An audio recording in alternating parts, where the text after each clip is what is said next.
Good morning everyone! So, for today's video, magto-throwback lang ako ng aking mga behind the scenes na mga kuha noong pagbakasyon ko. Hindi naman to behind the scenes siguro, kay actual scene naman to. Kasi, ito yung kuha ng aking GoPro. Kumbaga, parang testing na filming ng aking GoPro na in-sponsor ng Team Marso sa akin. So, guys, itong lugar na pinupuntahan namin or pupuntahan namin is,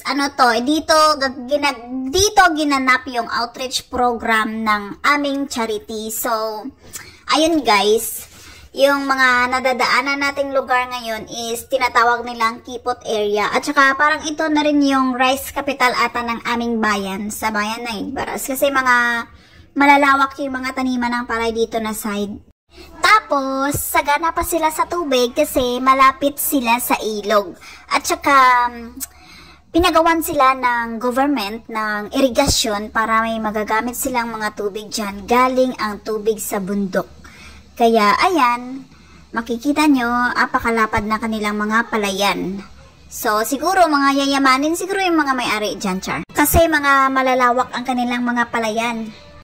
And dahil nga malapit sila sa ilog, libre ang kanilang buhangin. So, kung nakikita nyo sa mga nadadaanan ng videos, ng mga nahagip ng videos, yung mga bahay nila is mga halos lahat ay mga malalaki at mga simento kasi nga libre ang kanilang buhangin. Kanilang effort lang ang kailangan nila dyan. Makakuha sila ng mga buhangin sa ilog. Tapos, bibili lang sila ng materyales. So, ayun lang. Kaya, medyo, kung nakikita nyo, diba? Medyo mga sementado lahat ang mga bahay na nadadaanan natin. So, ayun guys. Sana all malapit sa ilog, para libre ang buhangin. Sa amin kasi sobrang layo. Malayo kasi ang bahay namin. Sobrang layo sa malayo na sa kalsada, malayo pa sa ilog. Kaya kailangan talaga naming gastusan, pampahakot ng buhangin, bilhin mo pa yung buhangin, tapos gastusan mo pa pampahakot, para lang maka-experience ka ng bahay na bato. Like, alam niyo na, kahit window level lang naman, diba? Anyway, so kung nakikita nyo na napaka-berde ang kapaligiran, like super green at healthy yung mga pananim sa kapaligiran kasi nga tag-ulan po yan ang uwi ko. Parang umuulan nga rin yung pagbiyahe namin dyan paakyat doon eh. Kita niyo naman, medyo basa-basa pa yung mga kalsada. Syempre, umuulan nga. Kaya, napakaganda talaga pagmasdan yung kapaligiran kasi super green, as in parang stress-free talaga siyang pagmasdan. Tingnan nyo, napakalawak na, napaka-green pa. Kaya, iwas green-minded.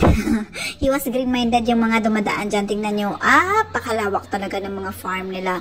Sana all may mga farm. Sana all malawak ang farm. O, tingnan nyo, nagsasaka. Parang nag-uumpisa pa lang silang magsaka dyan.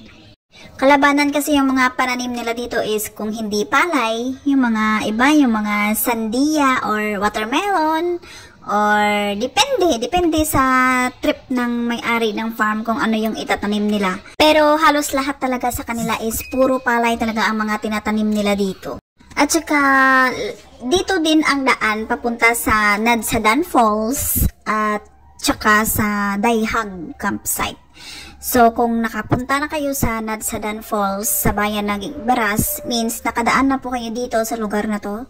Sa mga nakikita or pinapakita ko ngayon, nakadaan na po kayo dyan, no? At saka sa Dayhag campsite, doon, sa bundok-bundok, dyan matagpuan ang Dayhag sa pinakabundok. So, at doon kami sa kabilang bundok aakyat para mag-outreach. Ito yung dito, siguro na bundok is yung yan siguro dyan. Dayhag siguro dyan. Tapos sa kabila kami pupunta. Parang malapit na rin kami sa Napulak. At dito din kayo dadaan papunta sa Napulak. Kaya yung mga nakapag-adventure na sa mga tourist spot ng Igbaras, I'm sure nadaanan nyo na itong lugar na to. Diba? Ako nga parang mga pang-apat na beses na ata akong dumaan dito eh. Pero alam niyo ba, sa tuwing dumadaan ako dito, parang nag-i-improve sa kada daan ko. Parang, basta yung alam niyo, lumilevel up sila. Tama nga yun, may mga pabasurahan na sila sa mga tabi ng kalsada, may mga nilalagyan na sila ng mga recycled materials, mga ganon, improvise pa. So ito, yung bato yung nahulog mula sa bangin. Ay, hindi, mula sa banglid or sa bundok. Nahulog siya doon sa kalsada, sa gitna ng kalsada na pundo, or dyan sa gitna ng kalsada nag-stop. Kaya buti na lang talaga dyan nag-stop kasi parang delikado din yun doon sa kapag may mga bahay doon sa baba. So, bali dito na kami liliko paakyat sa main barangay na pupuntahan namin. Kasi yung pupuntahan namin lugar is sityo po yan siya. Tapos dito sa main barangay na to, dito lang magi-stop yung sasakyan kasi hindi na makakaakyat yung 4 wheels doon. Bali motorbike na lang ang pwede maakyat doon. Kaya dito na lang muna kami nag-stop. Tsaka dito na lang namin pinababa yung mga dala namin. Dito na lang kasi susunduin lang naman kami ng motorbike dito or motorcycle ba. And finally, nandito na kami sa waiting shed or sa crossing ng barangay, main barangay nila at tinatawag na Barangay Tigbanaba, Igbaras. And ayun, thankful ako kasi marami ang tumulong. At saka pagdating namin, may nag-aabang ng mga barangay officials mula doon sa sityo ng lugar na pag-outreachan. Tapos, nag-aabang na sila dyan para sunduin kami at saka tulungan kami pagpababa ng aming mga gamit or mga dala. So, ayan, yung naka-black, yung chewin ko. Tapos, yung naka-blue na may sando is yung kapatid ko. Tapos, kasama ko rin yung mga pamangkin ko, mga chichiburitsi dyan. Tapos, ayan, naka-red yan. Siya yung barangay official doon sa sityo na pupuntahan namin, and then yung mga kasamahan niya. At yung naka-black is yun yung siya yun, yung jowa ko na tumutulong sa akin. Tapos ito mga chichiburitsi ko, mga pamangkins, yung mga aligid-aligid dyan. Tapos may mga nakatambay rin dyan, mga citizens dyan, yung mga garita citizens, yung mga marites, yung mga parites dyan. Joke lang. So, ayan na nga guys, hindi naman nagtagal nung pagkatapos namin ibaba yung mga gamit, ay unti-unti na rin dumating yung mga alagad-alagad ni Kagawad, and then nag-umpisa na silang ikarga sa kanilang mga motor. Tapos, kasi wala talagang ibang kakarga niyan paakyat unless ikaw ang kakarga. So, sa napakabigat naman ng mga laman yan is mga bigas, mga dilatas at mga noodles. So, mabuti na lang talaga may mga motorbike sila na maghahakot at saka nag-volunteer sila na hakutin. So, maraming salamat sa mga nag-volunteers. So, if ever mapanood nyo to, I'm so thankful sa lahat sa inyo. And then, habang sila ay nagkakarga, ako naman nagmumuni-muni muna, tapos parang ikot-ikot para makita nyo rin yung lugar na to. So, ayan yung dadaanan paakyat. So, ayan na sila guys. At saka sa naghatid sa amin dito sa crossing ng Barangay Tigbanaba. Maraming salamat sa iyo. Alam kong hindi mo naman ito mapapanood, pero malay ko, diba? Baka mapanood mo ito in the future. So, thank you so much. Alam mo na kung sino ka. So, ayan guys, ayun yung mga alagad-alagad ko. So, nagmamadali na sila yan dyan kasi, alam niyo mga gutom na yan sila. Kasi nga, nauna pa sila sa akin dito. Kasi akala nila, nandito na kami nauna. So, nakasalisihan ba kami in short, nakasalisihan. Akala nila na indito na kami. Pero hindi nila alam na wala pa kami dito. So, ayun, nauna sila ng mga 2 hours siguro. So, gutom na talaga sila dyan. Tsaka yung mga naghakot na yan, mga pangalawang balik na nila yan. Kasi nung unang balik nila, wala pa kami. So, matagal na hinintay nila. So, sabi nila, uuwi muna sila mag-lunch, and then pag nandito na kami, tatawagan na sila via radio. So, niradyohan na sila para dumulhog or bumaba. Kasi nandyan na daw kami. So, ayan, habang naghahakot sila. At ako naman nag-ikot-ikot muna. So, tingnan nyo guys. Ayan yung daan na yan. Ayan yung daanan paakyat. So, wala na talagang ibang makakadaan dyan, kundi motorbike lamang. So, ayun, mabuti nga talaga may motor, no? So, napaka-blessed naman talaga. So, alam niyo ba, sa mga panahong to, madami talagang mga, madami talagang mga, kumbaga mga balakid, yung mga glitch, mga glitches na mga pangyayari. Pero syempre, dahil nga malakas tayo, malakas ang loob natin, at saka malakas yung mga gumagabay sa ating mga ermitanyo, kaya hindi nagtagumpay yung mga masasamang espiritu na gustong sirain yung plano, diba? Char, yun lang yan. Then, habang naghihintay kami ng mga susunod pang maghahakot, nakipagtsikahan muna yung kapatid ko, yung mga, nakipagtsikahan muna kami sa mga taga dyan na tumatambay, like, tumutulong din. So, ayun, ganyan talaga kabait yung mga tao sa amin, guys. Yung parang, kung nakita nila na may tutulungan or nakita nilang kinakailangan ng kanilang tulong, hindi na sila kailangan pagsabihan pa. Kusa talaga silang lumalapit para tulungan ka. Ganyan talaga kabait yung mga tao sa amin. So, sana all, no? Sana all, ganyan kabait yung mga tao sa paligid.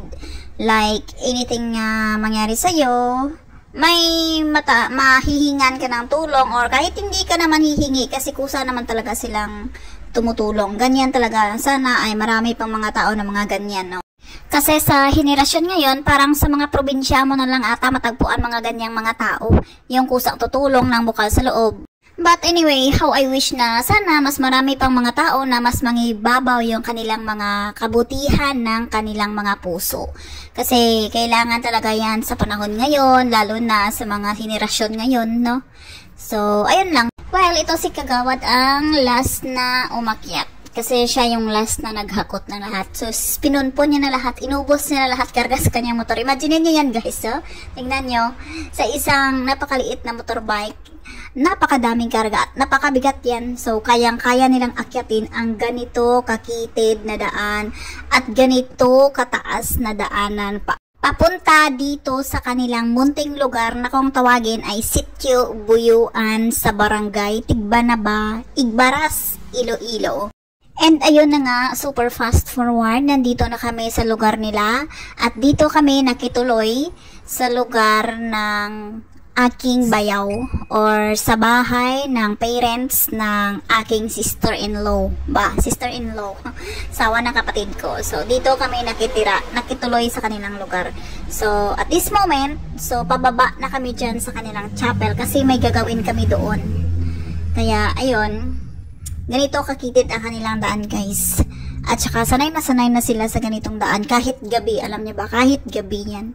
Parang ordinary na lang nga sa kanila. Kasi nga lugar nga nila do, diba? Sanay na nga sila dito. Pero kung ako to, like mga first time ko to, hindi ko talaga alam kung saan ako dadaan. Hindi ko talaga alam kung parang, kasi parang tingnan nyo, sobrang napakakitid ng daan. Tapos ganito yung dadaanan mo sa gitna ng irigasyon, tapos sobrang napakataas pa yan. So, kung mga tatay ko ang dadaan dyan, sigurado yan, balintong na yan. Kasi nga, sa gabi, lasyeng. So, pero sa kanila, napaka-ordinaryo lang. Tignan niyo naman ang kanilang lugar, eh. Alam niyo ba, napakalinis ng tubig na yan. Dyan kami nakiligo. Napakasarap kasi, ano yan, parang galing siya sa bundok talaga. Sa bundok na ilog doon. So, ayan, ginastusan talaga ng gobyerno yung paggawa ng irigasyon papunta doon sa mga farm kanina, yung bago yung video na paakyat dito. Nakita nyo naman yun, di ba? So, kung hindi nyo nakita, edi rewind nyo.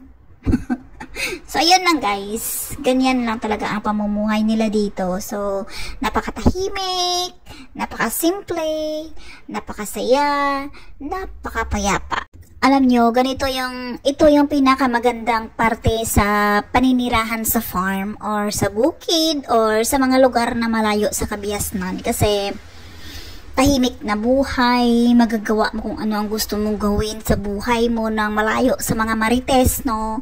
At yung mga kinakain ninyo ay mga healthy na mga vegetables and mga fruits kung masipag kayo magtanim.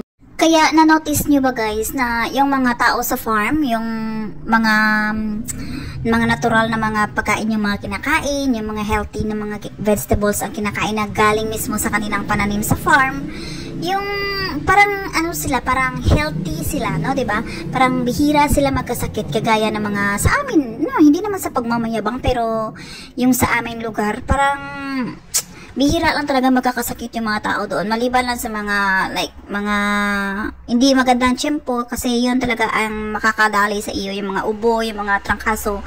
Yun lang. At saka yung mga, alam niyo ba, yung mga bata doon sa amin, mga healthy sila. Kasi nga, di ba, hindi sila nalulong sa mga gadgets, yung, sila para laro sa mga kaibigan, like, palagala. Kasi marami silang mga lugar na magagalaan. Tsaka, nagtatrabaho sila sa mga farm, so hindi sakitin yung mga bata doon sa amin. Well, anyway mga guys, ganito lang kasimple at ganito kaganda ang kanilang lugar. Mga malalayo ang kabahay-bahayan. Halimbawa, magkasakit ang iyong tiyan sa gabi, sisigaw ka pa ng And kung nakikita nyo guys, ito ang bunga ng kape. Dahil alam nyo ba na ang lugar nila ay coffee capital ng bayan namin sa Igbaras. Kasi dito marami silang mga tanim na kape. Alright guys, back to kawang-gawa na naman tayo. So, since mag-outreach tayo dito, so dito natin gaganapin ang outreach sa kanilang mini chapel. Since bawat household ang ating inimbitahan, so medyo expected natin yung maramihang mga tao ang pupunta. Mga 300 to 600 person yung expecting visitors natin. Kaya naman, todo tayo sa pag-prepare para sa ating gagawing supas para sa feeding nila. At buti na lang talaga, katabi lang ng chapel ang bahay ng kapatid ng aking sister-in-law at saka nagkataon din na medyo marami-rami silang mga pundo na mga panggatong at saka may ref din sila na paglagyan ng mga fresh ingredients, kaya naman ay swak na swak talaga at saka blessings talaga. At alam nyo ba na sobrang thankful ako kasi tuwang-tuwa pa sila na doon ginanap or doon niluto sa bahay nila. Kasi masaya-masaya silang tumulong. Parang gustong-gusto talaga nila tumulong. Alam nyo yun yung talaga ang napakasarap sa feeling kapag sa bukid ka nakatira. Kasi lahat ng mga tao ay kusang loob talagang nag-o-offer ng kanilang tulong. Well, sana all na lang talaga, And thankful din ako na sobrang supportive din ng mga taong umaaligid-aligid sa akin. Kagaya ng jowa ko, kagaya ng kapatid ko, ng mga bayaw ko. Ay, sobrang thankful talaga ako sa kanila dahil supportive talaga sila. At alam niyo ba, kung hindi lang talaga naulan, marami pa talaga sana ang sasama sa amin. Pero better luck next time na lang, no? Sana all my next time pa. And alam niyo ba guys na sa ibinigay na pagkakataon sa aking makapag-host sa ganito kalaking event, sa ganito karaming tao, ay marami po talaga akong na-realize sa buhay. At kung ano-ano man yung mga bagay-bagay na na-realize ko dito sa pag-host ko nito or sa ginawa kong to at sa binigay na pagkakataon sa akin ng charity, ay sa akin na lang yun, Sa akin na lang yun para mas mabuti ng sarilinin ko na lang yun para mas tahimik ang buhay ko.